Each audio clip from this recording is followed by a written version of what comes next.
શ્રીમદ ભગવદ્ ગીતામાં અર્જુન ભગવાન શ્રી કૃષ્ણને કહે છે કે યોગ એટલે શું? યોગી કોને કહેવાય? યોગનો અભ્યાસ કેવી રીતે કરાય?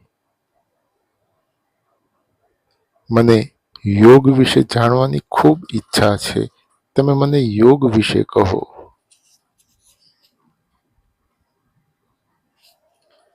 ભગવાન શ્રી કૃષ્ણ કહે છે કે જે મનુષ્યને યોગમાં પ્રવેશ કરવો છે, યોગી બનવું છે, એવા મનુષ્યે સૌ પ્રથમ બ્રહ્મચર્યનું પાલન કરવું. યોગાભ્યાસ માટે કોઈ એક એકાંત સ્થળ પસંદ કરવું અને ત્યાં જમીન ઉપર આસન પાથરી તેના ઉપર બેસી શરીર સ્થિર કરી ગરદન અને મસ્તકને સીધા રાખી નાસિકાના અગ્રભાગ ઉપર નજર રાખી મારું ધ્યાન કરવું. આને જ યોગ કહેવાય છે, આને જ સમાધિ કહેવાય છે.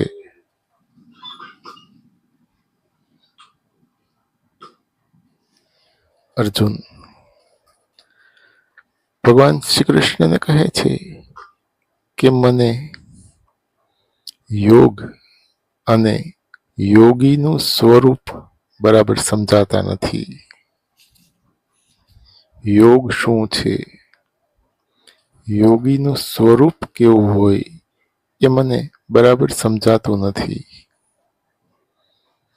કારણ કે મારું મન સ્થિર નથી.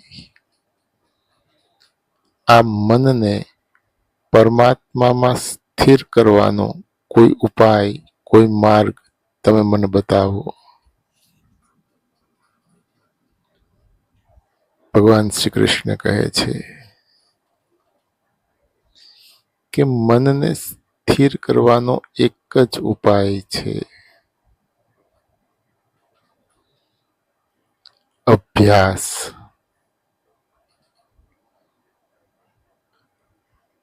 ભગવાન શ્રી કૃષ્ણ કહે છે કે મનુષ્યનું મન ખૂબ જ ચંચળ છે. આ ચંચળ મનને વશમાં કરવાનો એક જ ઉપાય છે, વારંવાર અભ્યાસ કરવો. મનુષ્ય વારંવાર અભ્યાસ વડે આ ચંચળ મનને પોતાના વશમાં કરી શકે છે અને મનને વશમાં કરીને યોગમાં પ્રયત્ન કરવામાં આવે તો તે યોગમાં સફળ થાય છે. અર્જુન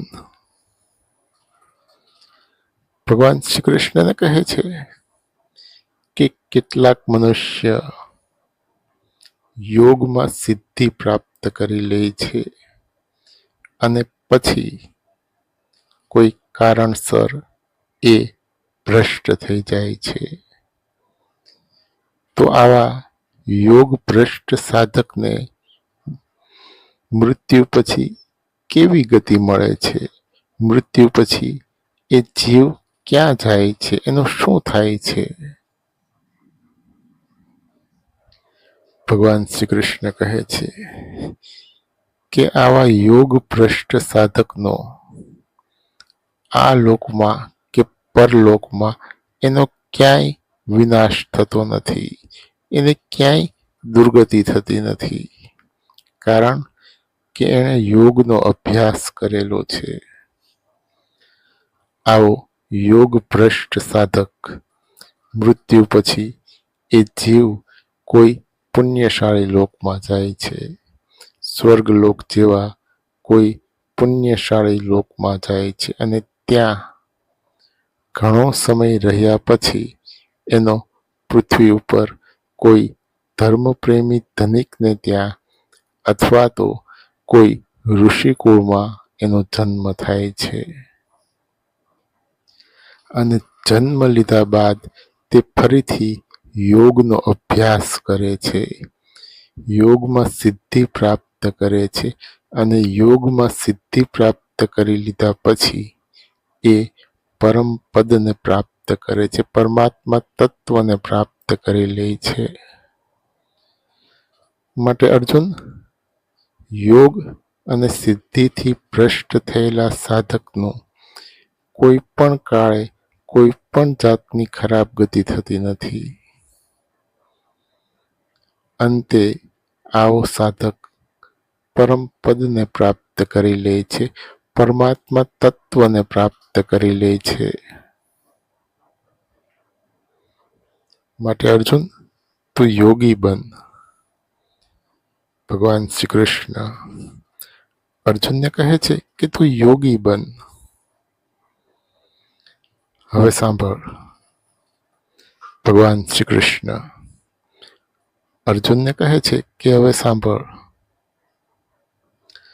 યોગમાં સિદ્ધિ પ્રાપ્ત કરવા માટે તો હજારો મનુષ્ય પ્રયત્ન કરે છે, પણ એમાંથી કોઈક એકાદ વ્યક્તિ જ સિદ્ધિ પ્રાપ્ત કરી શકે છે અને મારા સાચા સ્વરૂપને પામી શકે છે. ભગવાન શ્રી કૃષ્ણ અર્જુનને કહે છે કે યોગમાં સિદ્ધિ પ્રાપ્ત કરવા માટે તો હજારો મનુષ્ય પ્રયત્ન કરે છે, પણ એમાંથી કોઈક એકાદ વ્યક્તિ જ સિદ્ધિ પ્રાપ્ત કરી શકે છે અને મારા સાચા સ્વરૂપને પામી શકે છે.